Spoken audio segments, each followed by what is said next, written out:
Good evening, ladies and gentlemen. Do not adjust your screens. Yes, you see four. It's probably the first time in like 4 years. All of 444. Shout out to Hove.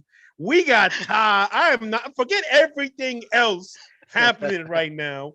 We got Ty, one of the original founding fathers of Views from the 22. Matter of fact, Ty was around before it was Views from the 22. And by the way, we still got that active trivia for about 3 years running now for somebody not part of the Scene family to give us the name of the original Views from the 22 group. I'm gonna go ahead and share this link. Ty, talk to the people, man. You gotta like reintroduce yourself. For those that don't know, I'm one of the original, got brought in by that man, Mo Schefter. We met through a group called the NFL 101 Trash Talking Group. This man gave me hell, y'all. I'm just telling y'all the flat out truth. That's what this guy did for a long time between the Miami and the New England Patriots. Y'all, I'm Tyshawn, Views from the 22, and now the Scene, baby. We just rolling through everything. We're trying to give y'all the best sport outlooks, outtakes, something that you're not used to because you get tired of. We're not going to say those other networks, but we're tired of the crap and the agendas. We want to bring y'all the real sports, the real takes. Yes, sir. Yes, sir. Germ, so true. Talk to the people, man. It's a special day. You got Cam with a homecoming, now Tyshawn with a homecoming. Talk to the people, Germ. How you feeling tonight? Look, man, hoodie germ, 99 overall. I'm like the hoodie mellow. That means it's about to be efficient. It's about to be potent tonight. We're going to make this real simple. Y'all know what this is. Views from the 22, sponsored by, you guessed it, Monkey Knife Fights. Best over-under in the world, Craig. Might as well go ahead, check it out. If you go ahead and you mosey on down to that lane and your state participates, hey, they will match up to $100 of what you put in for your bets if you just tell them that the Scene sent you. THESCEN, all caps, they'll match you up to $100. That being said, Scott Extraordinaire, Coco Jewels, go ahead, bro. Yeah, man, it's a great night. Like Mo said, homecoming night. Seeing Ty here, one of the hardest working dudes on the planet. The dude is everywhere, undisclosed locations everywhere. Okay, so shout out to Ty for joining us. Yeah, man. Just getting ready to talk about these little things that have happened. Kind of feel the vibe of some of the folks. See if any comments on the chat. See how anybody's feeling about these recent moves, and then of course touch up on this game tonight.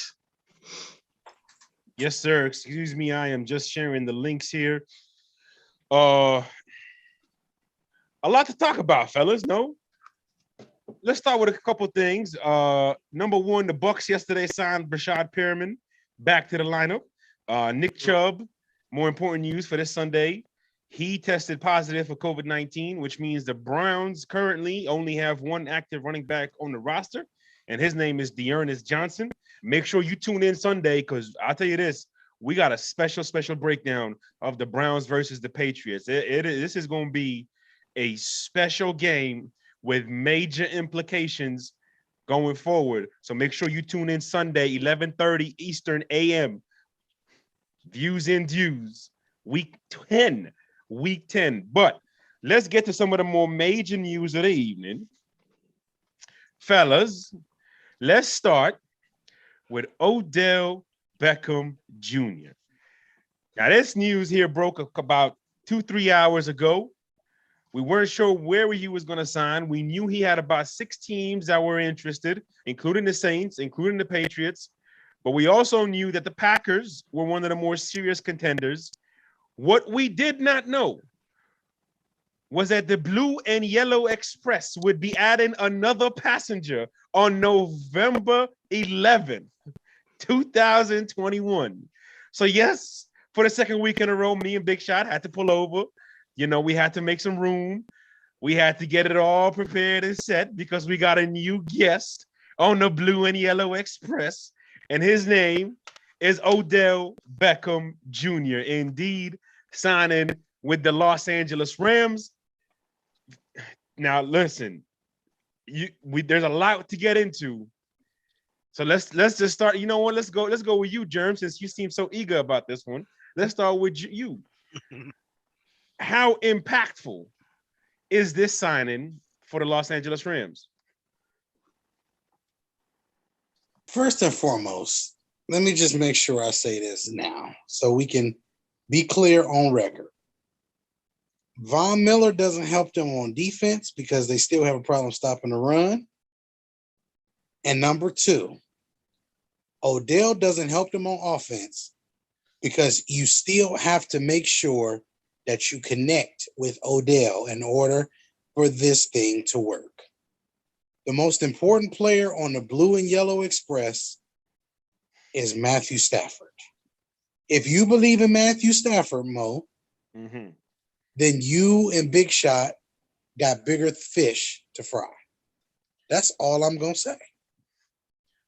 That doesn't answer the question about the Odell Beckham Jr. signing, though. It does nothing. It does. That's a plateau move. That just means I asked this, and I just added this fancy new toy. This fancy new toy, by the way, that is not going to do much for my offense. Okay. Vic? I mean, I'm with Germ on this, obviously. I mean, for obvious reasons. You look at the depth chart, you got Cooper Kupp, you have Van Jefferson, you have Robert Woods, Tyler Higbee, tight end. Matthew Stafford is not necessarily somebody that kind of distributes the ball. I think that Jared Goff kind of did a little bit of a better job doing that last year. I think Robert Woods and Cooper Kupp was able to eat a lot. So when you have a situation when you bring a receiver that might drop some passes, when you bring a receiver that might freelance on some of his routes, I don't even know why Deshaun was gone. I didn't even know that happened. Deshaun Jackson was cut a few weeks ago. But to now plug in Odell to that role where I'm thinking they're going to try to just have him do, some of the deeper routes and stuff like that. It's going to be interesting to see. Again, Cooper Kupp is requiring a lot of targets, and, to go from a team that he won, he was crying about not getting enough targets. Now you go to a team where, somebody else is going to get a lot more than you. So I don't know. It's going to be interesting. We'll see what happens. I don't think it makes a big difference on their football team right now. I really don't. Anything you want to add to that? I'm going to agree with them because how many years have we tried the Odell project? How many times do we some people get excited for Odell Beckham? Where is he? Like, what do we get? Like you said, you're getting a toy, you're getting a shiny new toy. What are we specifically wanting to come out from Odell? Are you hoping for big playability?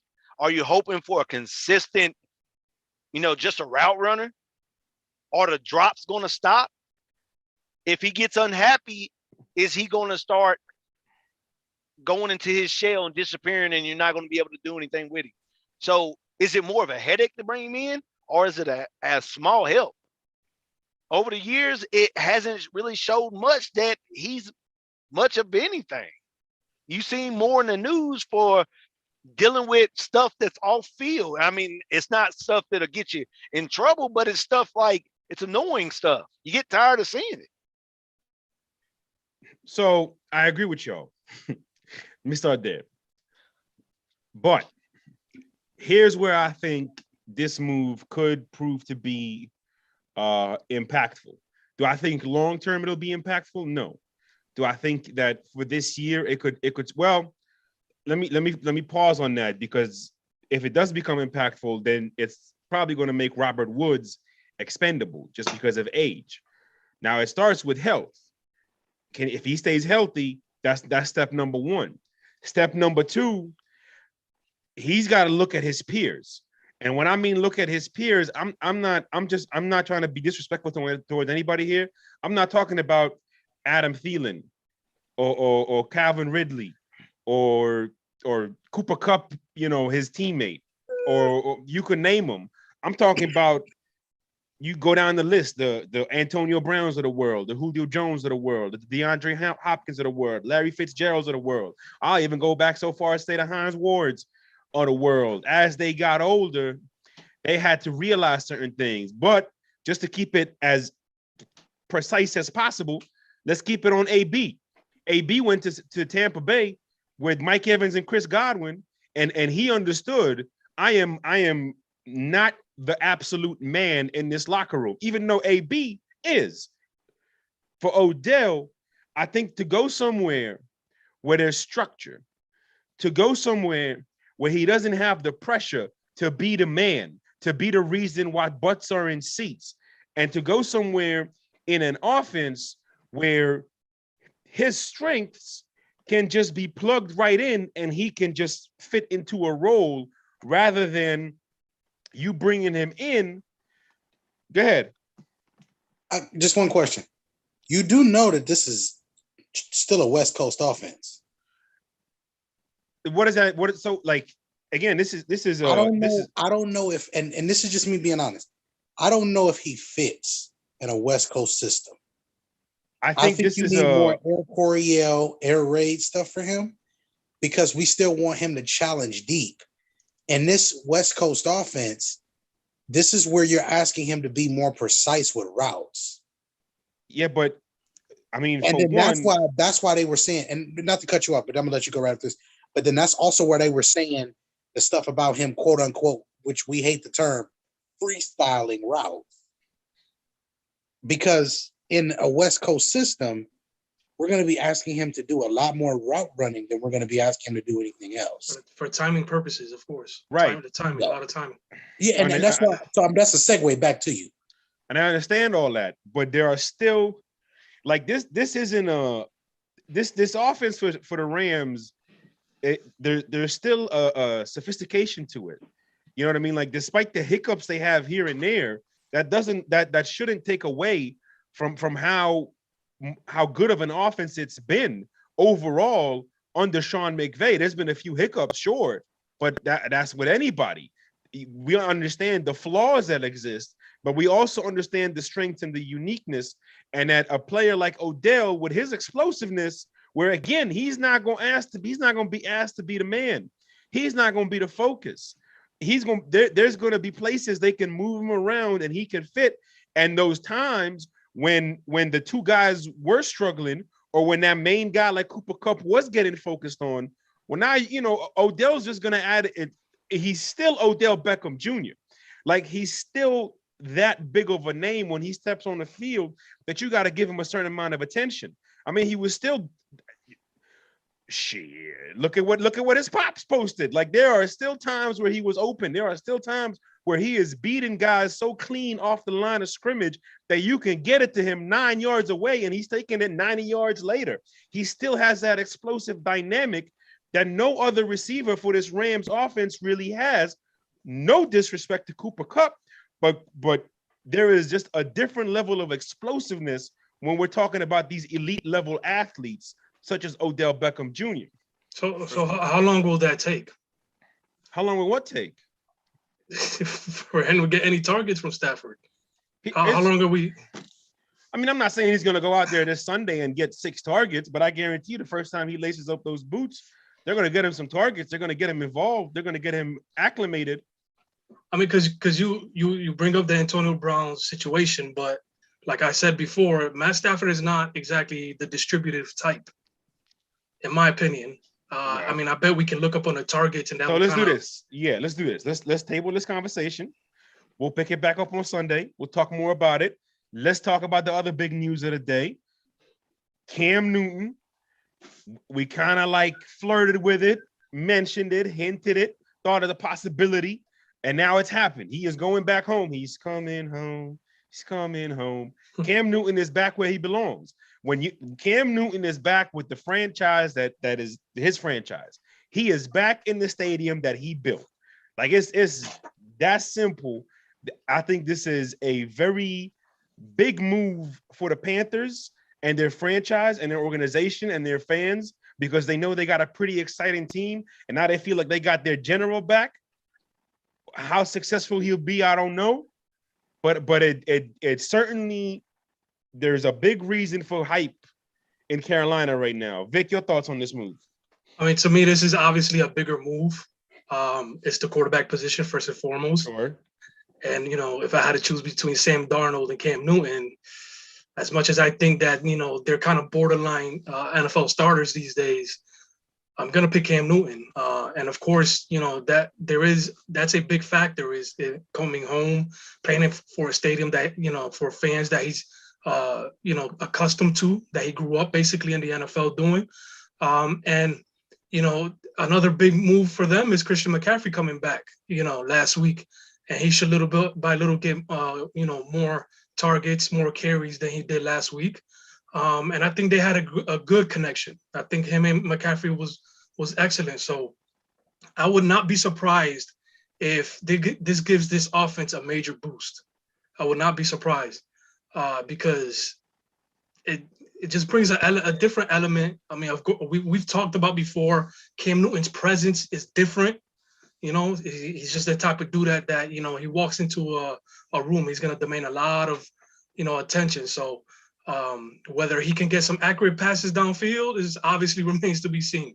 But I think it's a big move for Carolina based on what we've seen from them the last 3 or 4 weeks. No, I agree. Again, the Panthers drafted Christian McCaffrey for Cam Newton. Yes. They didn't draft him for Matt Barkley.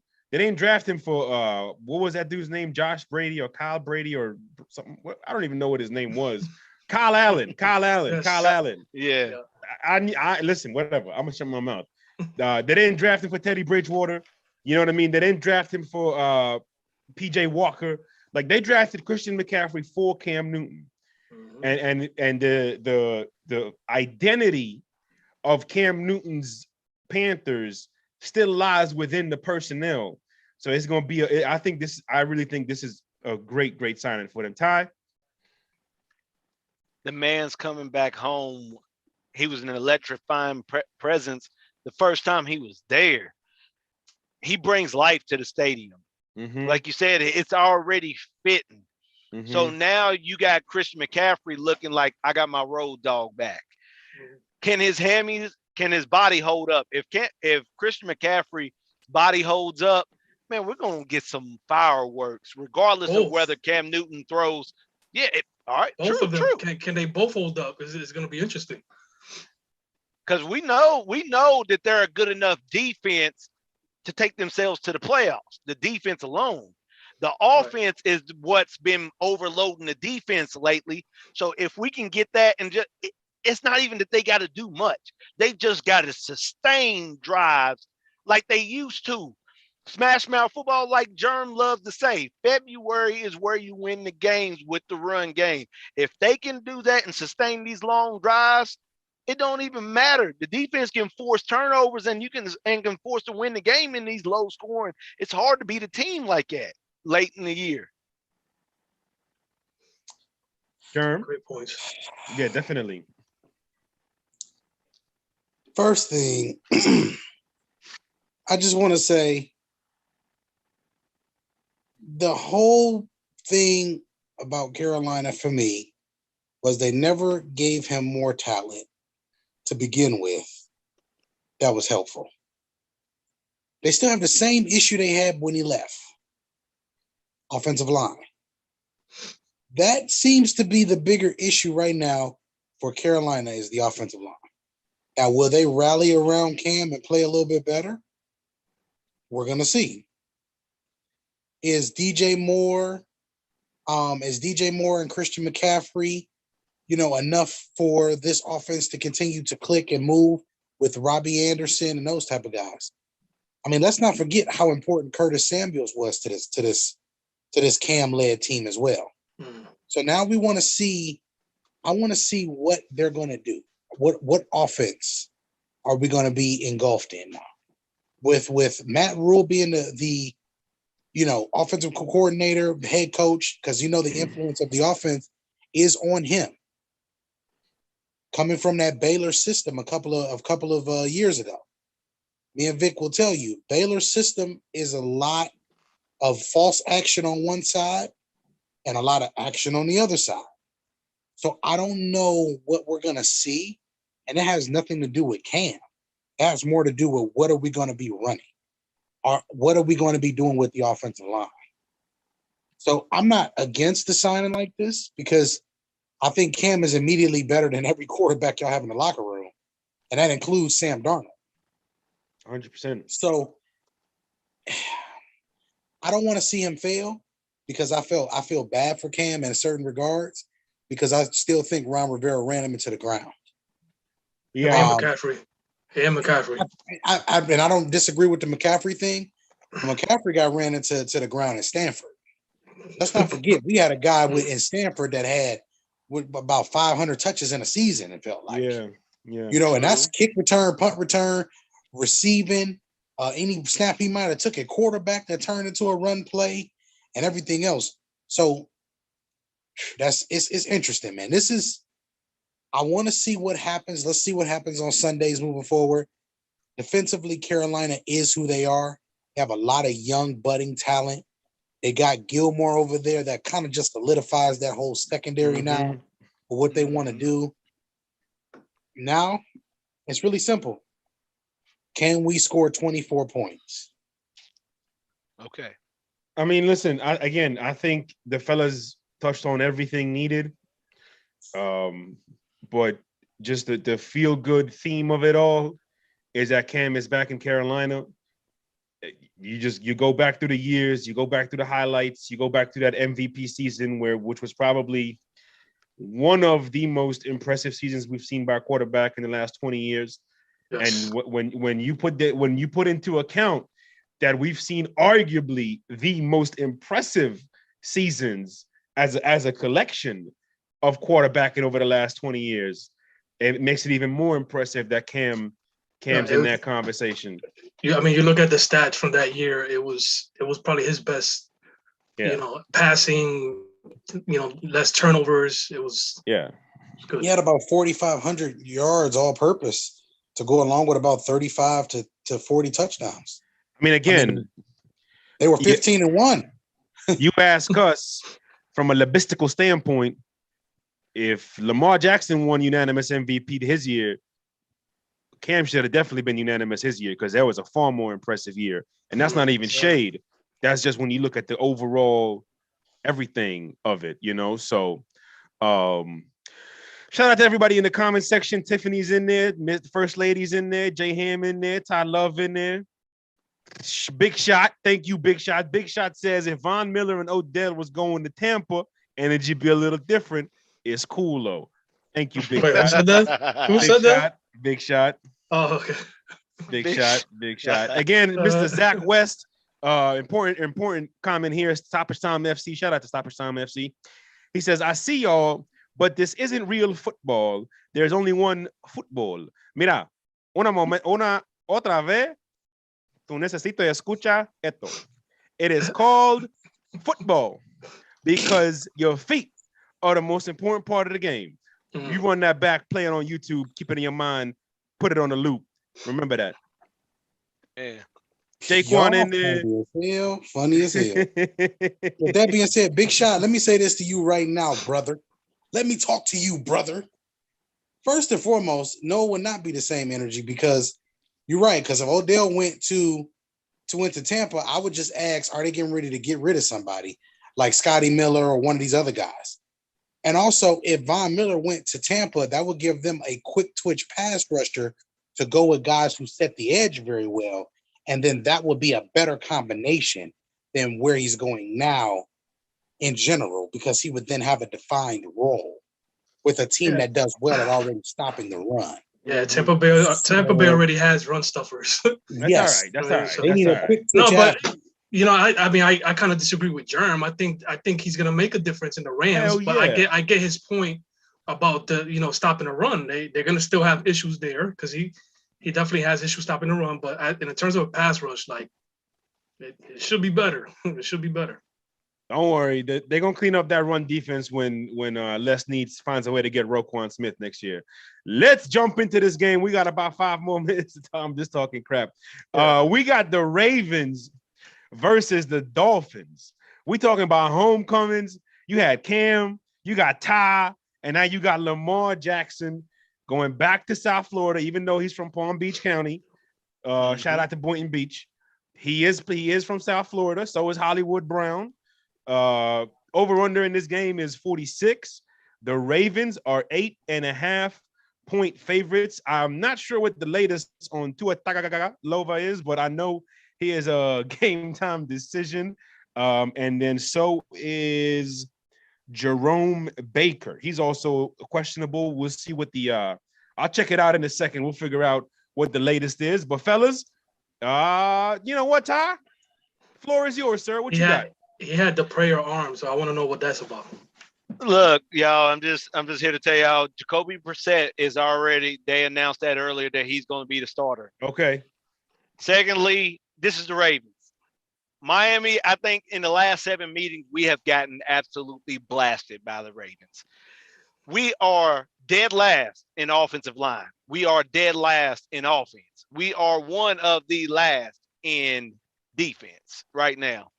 There's too much pressure on just they abandon the run too early. That's first and foremost. You can't do it. You overload your passing offense, which you do not have time to do. And the Ravens are a team that will come, blitz, and kill whatever quarterback you got. This isn't going to work. As much as I'm a Miami Dolphin fan, I'm looking at 34-7 if we score. I would be happy if we do because we have a great secondary. This is what I love about this team. I love Holland. That's one of the most premier secondary players that I've seen in the last in a long time. He's just naturally, instinctively good. And what's shocking is that Xavier Howard has dropped off in this season. But Byron Jones has been one of the best at covering passes past 15 yards or better. He's one of the top leaders. I don't know what it is, but he fits for what Brian Flores is doing.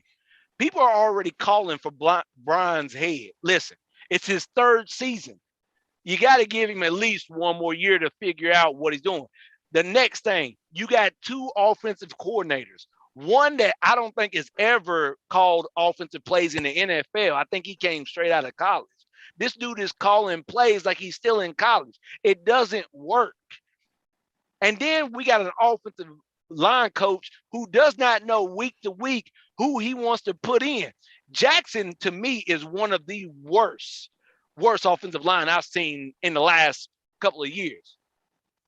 That man has, and I think 3 of our offensive linemen are ranked in the bottom 5 in protection and run.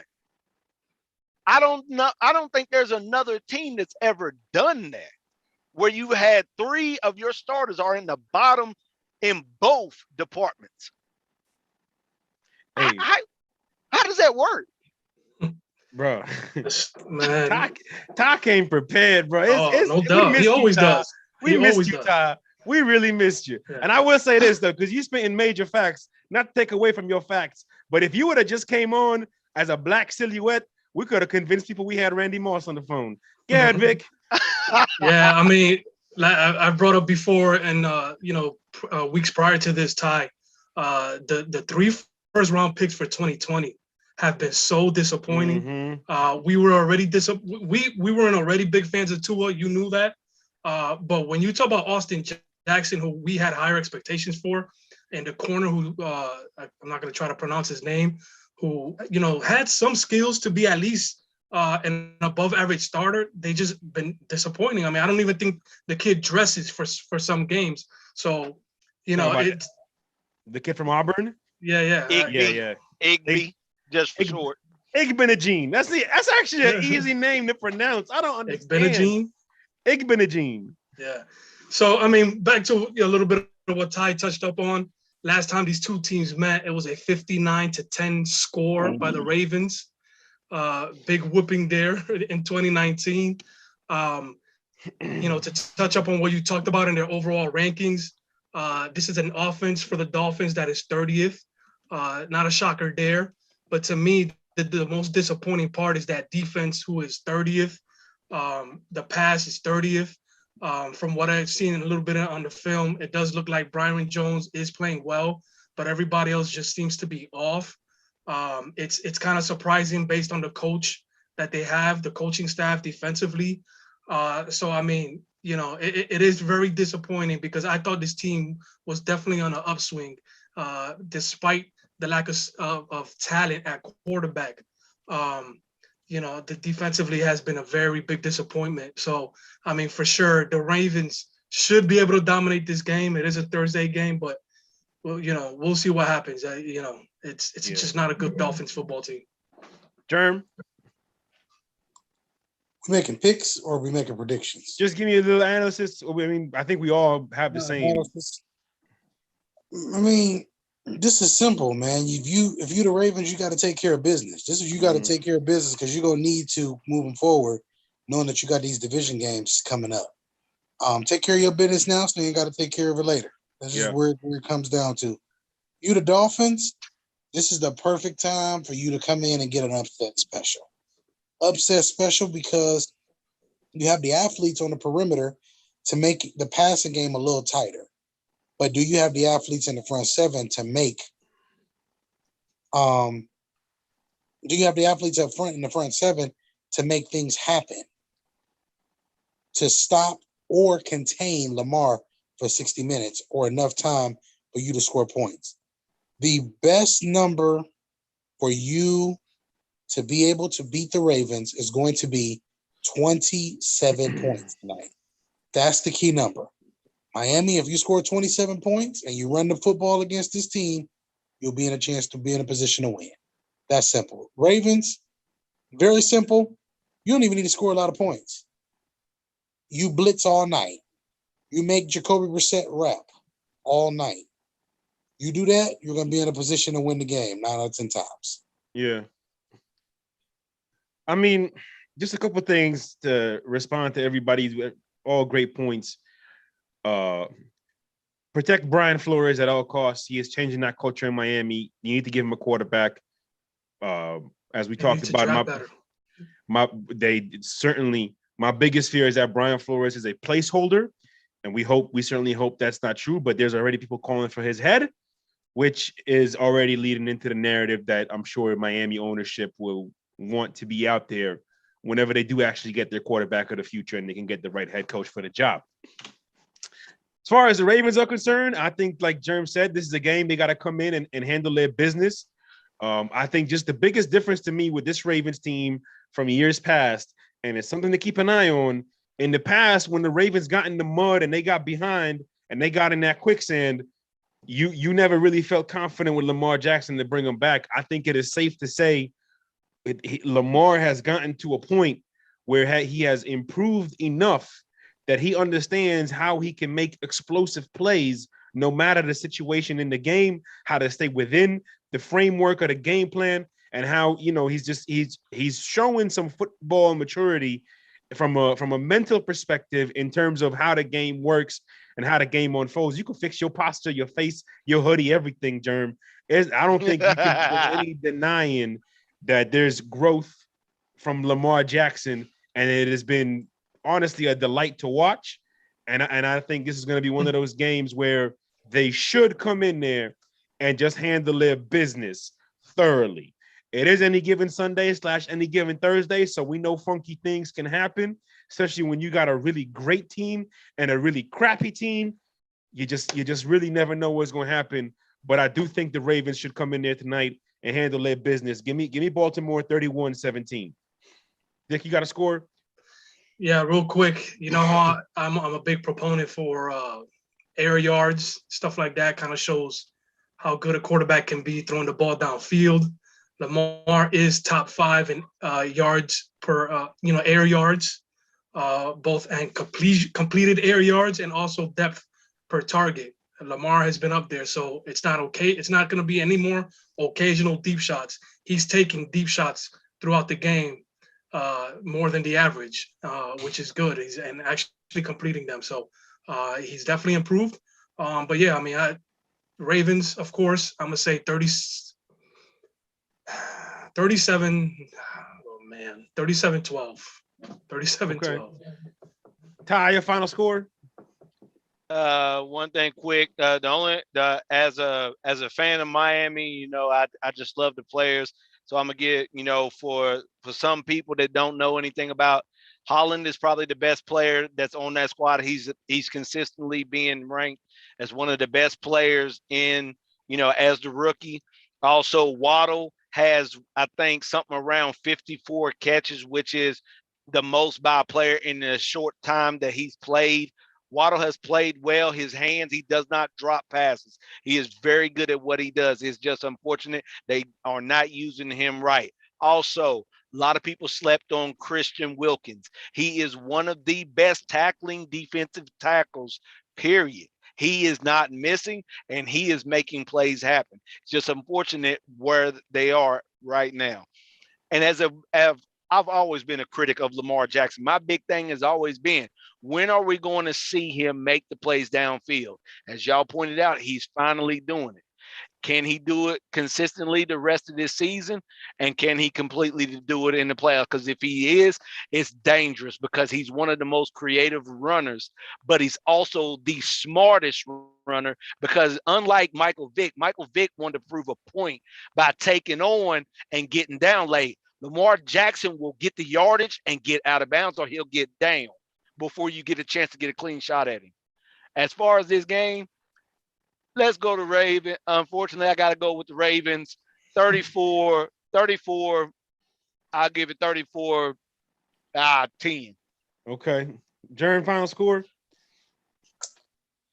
I don't have one, man. Just give me the Ravens over the Dolphins I got tonight. you. If the Dolphins win this game, well, I'll tell you, views and dues. Yeah, I hear you. All right, y'all. Shout out to everybody in the comment section one more time. Shout out to our brother Tyshawn. We glad you could make it. You anytime you want to come on, all you got to do is let us know. Don't matter the occasion, my brother. Good to see you as always. Hang tight for the little post game off the screen because we want to catch up with you. It's been a minute. Mo Schefter, Germ So True, Vic Jr., Ty Neal, On the Scene, Views from the 22, Instagram, the.scene, Twitter, scene_the. You have better be subscribed by now to the YouTube channel. We got more giveaways coming. We got more shows coming. We got more entertainment coming. Take us home, True.